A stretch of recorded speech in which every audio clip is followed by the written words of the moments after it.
Assalamualaikum warahmatullahi wabarakatuh. Selamat datang kembali di channel Sukmo Waseso. Tentunya masih dengan saya Mas Erlan.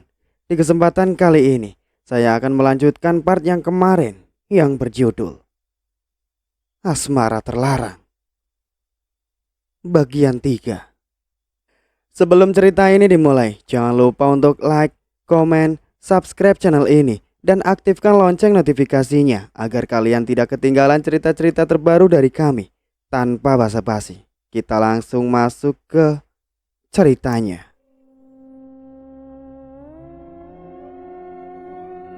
Saat malam sepi, namun begitu mencekam, Rani menghubungi Teddy dan tentunya selalu siaga. Gangguan itu datang lagi ya? Tebak Teddy. Tidak ada sautan, hanya isak perih suara Rani. Teddy merasa dadanya ikut sakit. Rani, jangan menyerah ya. Aku takut, Ted. Benar-benar takut. Isak Rani. Teddy memejamkan mata, merasapi sakit dan pedihnya rintihan Rani. Keduanya harus melakukan itu agar guna-guna itu tidak bisa menyentuh Rani. Jadilah setiap malam mereka harus bercinta secara gaib. Namun itu membuat Teddy drop. Rani sangat cemas saat Teddy mengatakan bahwa dirinya tidak fit. Siang itu sepulang dari kantor, Rani menemui Teddy di rumahnya yang sepi. Teddy terlihat sangat pucat, seakan tiada darah setetes pun di wajahnya. Rani begitu cemas, namun tidak bisa berbuat banyak. Ted, ku antar ke kantor yuk. Kamu pucat sekali, ucap Rani pelan. Aku gak apa-apa kok, santai aja, jawab Teddy menolak menatap Rani. Ih, kamu tuh sudah seperti mayat hidup tahu gak? Canda Rani. Itu membuat Teddy tersenyum. Gak apa-apa kok, aku bahagia, ucapnya membuat Rani bingung. Sakit kok bahagia? Sewot Rani. Teddy tertawa geli. Nanti juga sembuh, gak apa-apa Ran.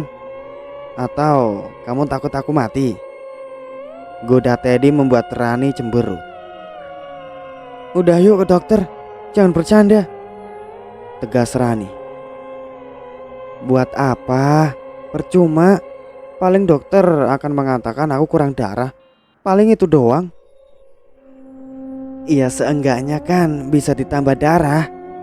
Teddy malah tertawa ngakak membuat Rani kesal. Obatnya hanya satu, ucapnya serius menatap Rani lurus. Apa? Tanya Rani dan tiba-tiba jadi deg-degan. Teddy tertawa puas. Bercumbu. Rani mengerutkan dahi. Bukannya tiap malam ya? Ucap Rani malu.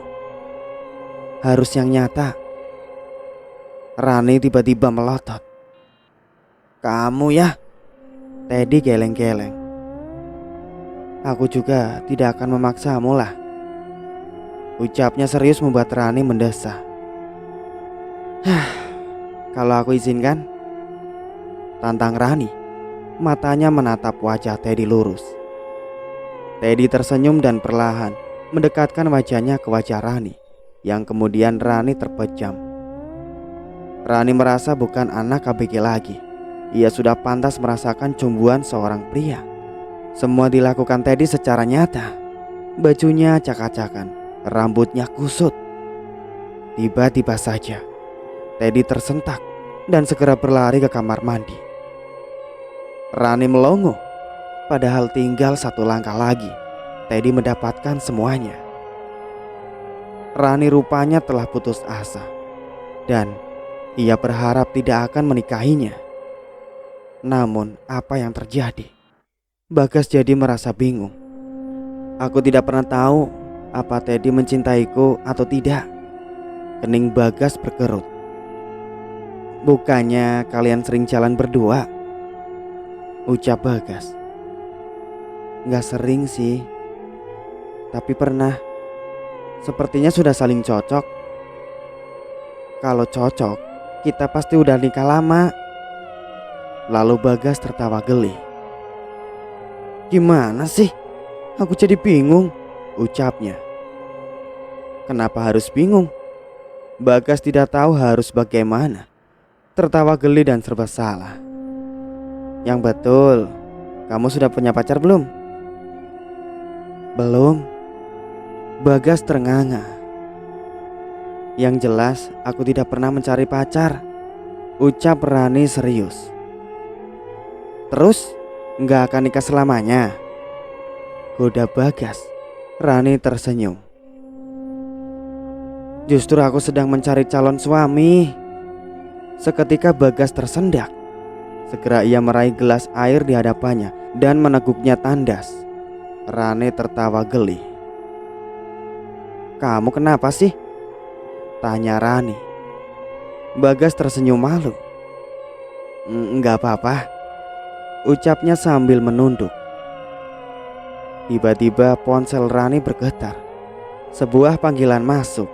Saat Rani membuka, ternyata Teddy yang memanggil. Halo Ted, sahut Rani. Bagas mendesah.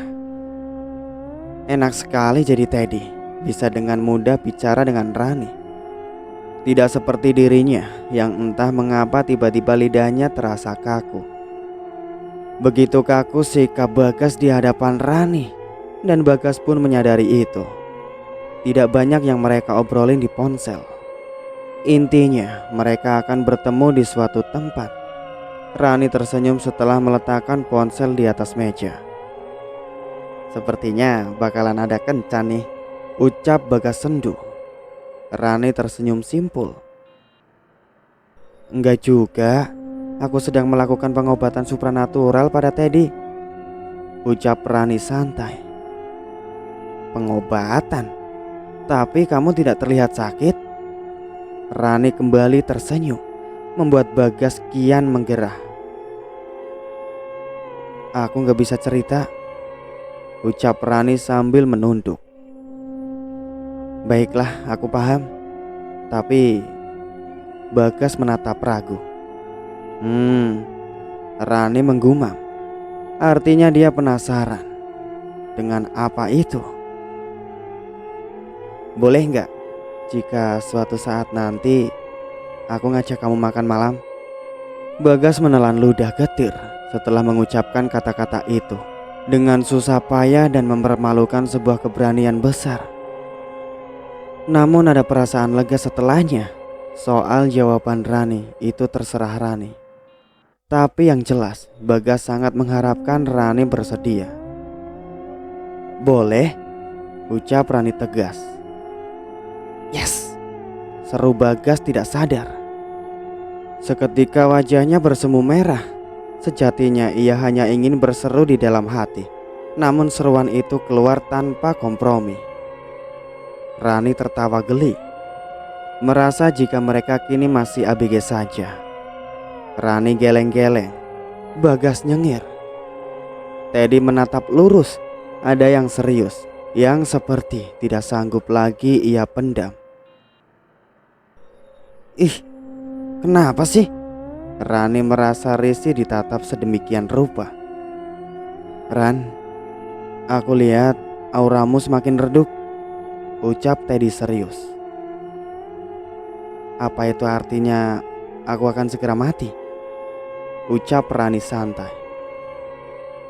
Mata Teddy melotot. Jangan asal ngomong, Ran. Tentu aku tidak akan membiarkan kamu mati sia-sia, dengus Teddy gusar. Rani tersenyum. Jika itu terjadi, biarlah. Mau gimana? Teddy mendesah, bangkit dari sofa dan berjalan mondar-mandir. Sesungguhnya ia bisa saja menikahi Rani saat ini juga, untuk melepaskan Rani dari jeratan guna-guna itu. Namun Teddy tidak ingin bersikap egois, memaksa, dan juga pernikahan itu tetap akan sia-sia. Ada apa sih, Ted? Tanya Rani. Pusing kepalanya menatap Teddy yang hanya mondar-mandir saja. Duduk sini napa? Seru Rani. Teddy duduk di sebelah Rani dan menatap serius. Aku janji, aku akan melakukan apapun untuk membebaskan dirimu dari guna-guna itu. Ucap serius membuat Rani terharu. Sejak ada Teddy yang mengisi mimpinya, sebenarnya gangguan itu sudah berkurang. Namun Rani tidak mengerti arti kecemasan Teddy. Mungkinkah Teddy benar-benar tulus mencintai dirinya? Namun entah mengapa Teddy tidak mengatakan itu semuanya, semua isi hatinya. Dan ada apa dengan Teddy? Malam itu, di acara sebuah jamuan pesta seorang teman yang sedang merasakan kenaikan jabatan. Namun Teddy yang duduk di sebelah Bagas tampak begitu cemas. Dan Bagas terlihat berbinar ketika melihat Rani dan Siska datang. Setelah semua undangan dirasa sudah datang, acara pun segera dimulai. Namun ternyata semua itu adalah kejutan bagi Rani. Sebenarnya itu adalah pesta pertunangan Bagas dan Rani. Rani yang mendapat surprise tampak termenung. Tapi semua serempak berdiri dan membuat yel-yel. Rani, Rani, Rani. Rani tersipu malu. Puncuk rasa bahagia bisa dilamar oleh orang yang selama ini ia impikan. Bagas berlutut dan menyodorkan sebuah kotak warna biru di hadapan Rani, yang isinya sebuah cincin mungil bermata berlian. Rani terlihat bingung, tapi semua mendukung. Rani pun segera meraih cincin dalam kotak, dan Bagas segera mengenakan di jari Rani. Semua bertepuk tangan, ada juga yang sweet-sweet bahagia. Namun ada yang terdiam dalam dekapan duka sembilu. Teddy pergi tanpa ada yang tahu. Acara terus berlangsung sampai usai. Dan setelah acara berakhir, Rani baru menyadari bahwa Teddy sudah tidak ada di tempat. Esoknya, Rani pergi ke rumah Teddy. Betapa terkejutnya Rani melihat rumah Teddy sangat berantakan. Rani melangkah masuk dan mendapati Teddy tengah berdiri di depan jendela, masih mengenakan pakaian semalam. Maka Rani tahu jika semalam Teddy tidak tidur. Teddy, sapa Rani ragu. Teddy terdiam saja, tidak menyauti atau menoleh. Rani mendesah. Teddy menggerakkan tangannya dimasukkan ke dalam saku celananya.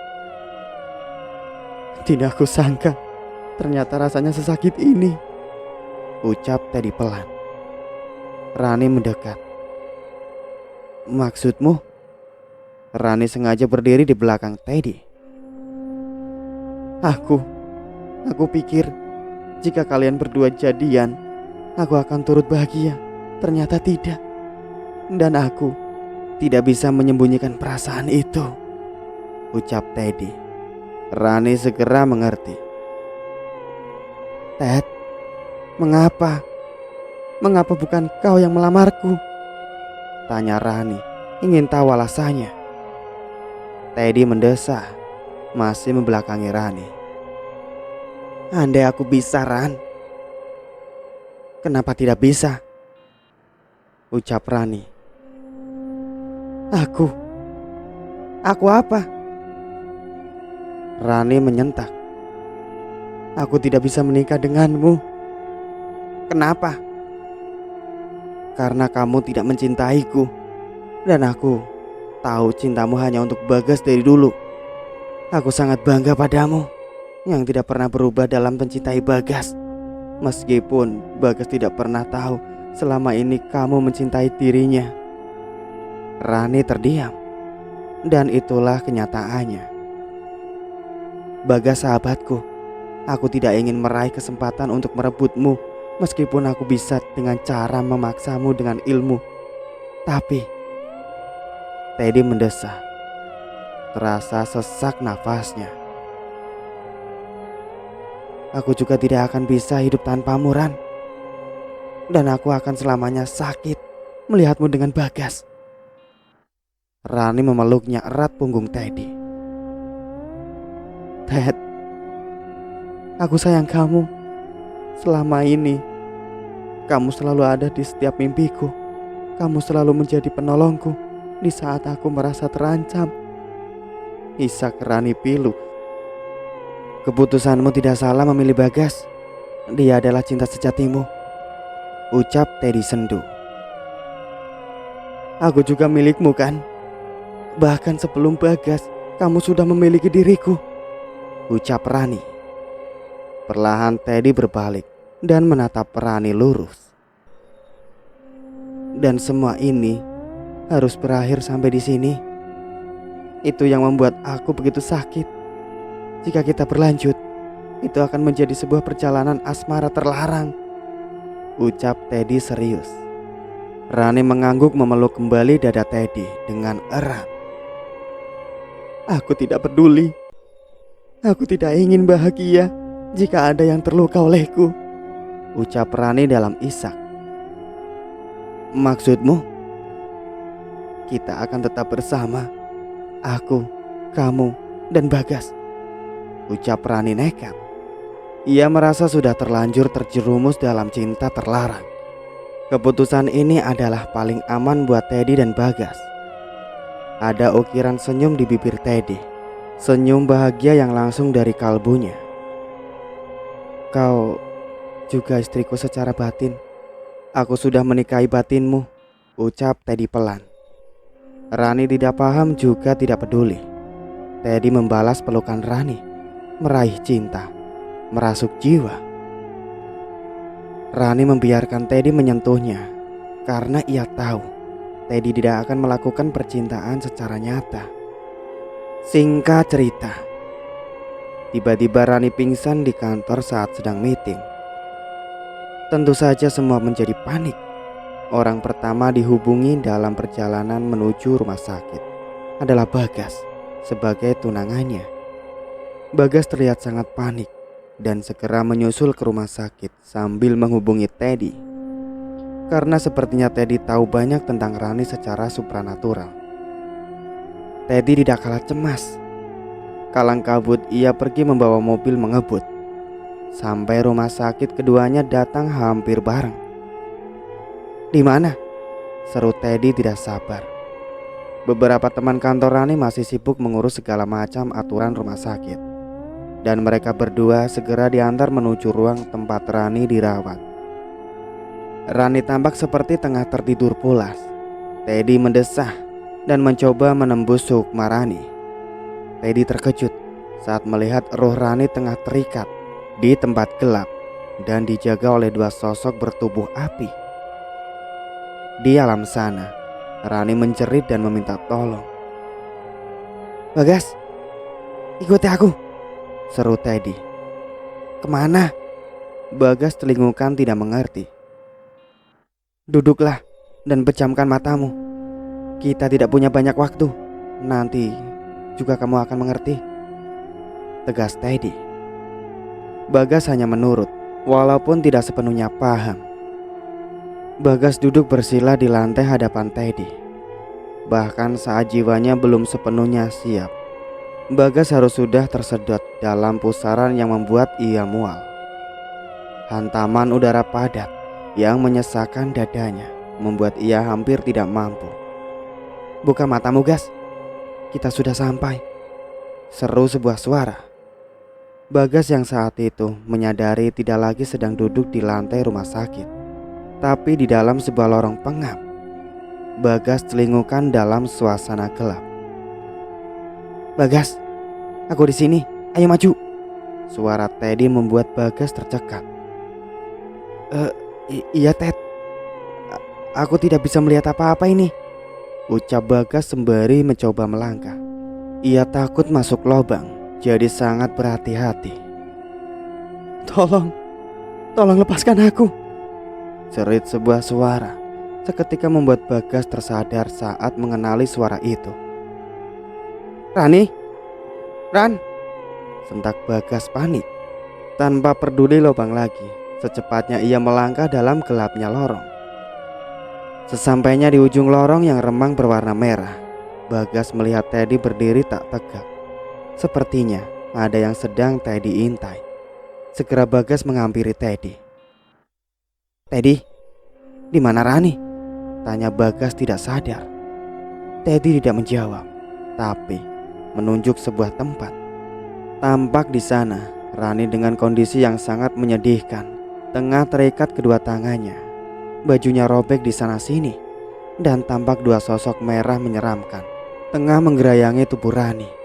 Amarah Bagas seketika memuncak karena melihat itu semua. Keberaniannya tiba-tiba muncul secara berlebihan. Teddy hendak mencegah, tapi Bagas keburu melesat.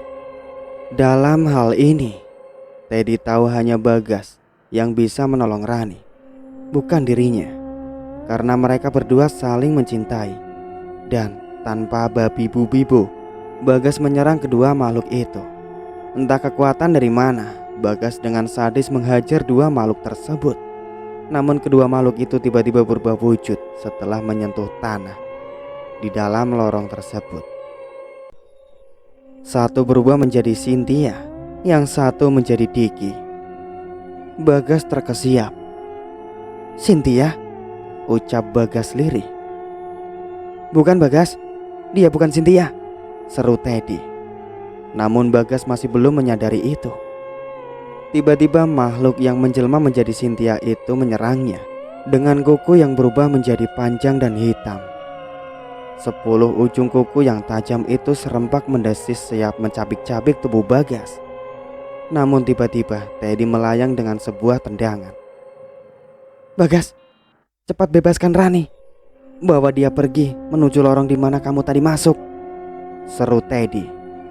Namun Bagas masih belum menyadari itu. Bagas masih bingung. Tentu saja sosok Diki tidak tinggal diam. Ia menghalangi langkah Bagas. "Dia milikku, tidak mungkin kulepaskan," ucap Diki yang seketika wajahnya berubah hancur. Bagas terkesiap.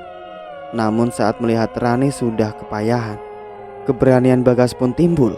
Seketika ia menyerang Diki yang kini kembali menjadi makhluk seram. Namun Bagas tidak peduli. Sekuat tenaga ia melawan. Sampai akhirnya Teddy menangkap tubuh sosok jelmaan Diki yang hancur. "Kembali ke alammu," ucap Teddy geram. Saat itu Bagas tidak tahu lagi apa yang terjadi.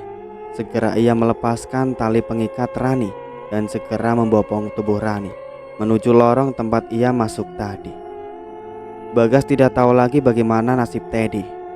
Segera ia pergi dengan Rani yang sudah mengkhawatirkan. Rani, bertahanlah sayang, kita akan segera menikah," ucap Bagas menguatkan Rani. Tiba-tiba saja keduanya terperosok dalam lubang yang sangat dalam, melayang tanpa batas sampai keduanya berpelukan erat. Bagas membuka matanya, nafasnya tersengal. Berkali-kali ia mengambil nafas agar dadanya terasa lega. Bagas. Sebuah seruan membuat Bagas tersontak. "Ran, kamu sudah sadar?" Rani tersenyum. Bagas segera bangkit dan memeluk Rani erat. Keduanya berpelukan. Rasa bahagia tidak tergantikan. Namun tiba-tiba Teddy menghilang entah kemana. Tidak ada yang tahu. Cynthia pun meninggal dalam sebuah kecelakaan. Tubuhnya terbakar hangus. Bagas tidak membuang waktu. Ia segera menikahi Rani. Saat Rani bertanya tentang Teddy, Bagas hanya tersenyum. Rani tidak mengerti bahkan tidak bisa lagi menemui Teddy. Namun gangguan itu kini tidak pernah lagi ia alami sejak menikah dengan Bagas. Tapi yang membuat Rani merasa bingung, ia merasa Teddy adalah Bagas dan Bagas adalah Teddy. Meski begitu Rani merasa bahagia hidup bersama laki-laki yang sangat ia cintai. Kebahagiaan itu juga dirasakan oleh sahabatnya Clara juga Siska. Sekarang mereka sering berkumpul bersama anak-anak mereka yang lucu. Anehnya, satupun tidak ada yang pernah membahas tentang Teddy. Jadi kemanakan Teddy? Apakah Teddy sudah meninggal? Atau Bagas adalah Teddy? Cerita pun selesai. Itulah akhir dari cerita ini. Terima kasih banyak untuk kalian semua yang sudah setia mengikuti cerita-cerita kami. Nantikan cerita-cerita terbaru lainnya. Saya Mas Erlan pamit undur diri. Wassalamualaikum warahmatullahi wabarakatuh.